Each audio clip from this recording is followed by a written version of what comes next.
When I took over the farm from my grandparents, we had about 130 acres of hops.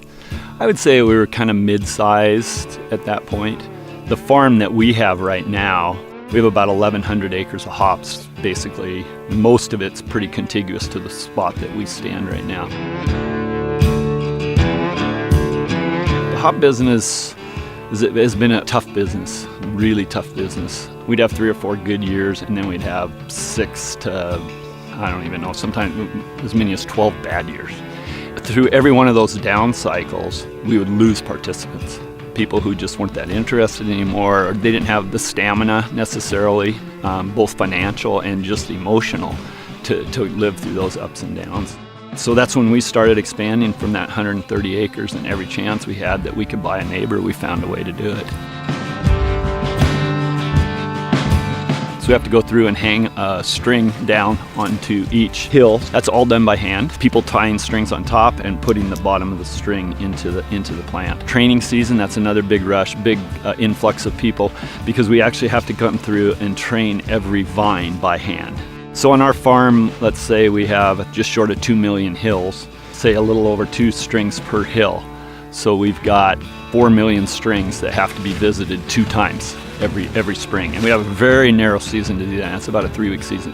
It's back-breaking work, as you can probably imagine. I mean, all day. So when harvest starts, that's the end of August. Typically 4 weeks, maybe, could go up to 35 days. 24 hours a day, 7 days a week. 2 shifts. Starts at 6 o'clock in the morning, they go till 6 o'clock at night. We don't even shut down the machines. People just trade places and just keep going. There's a bottom cutter comes through and cut the bottoms, and then a top cutter that comes through and cuts the tops of the vines, loads them on a truck. Truck transports them to the picking machine where the separation takes place, right? And the original harvester that we still use today went in 1960. To be honest, it looks a lot like it did when I was 10 years old.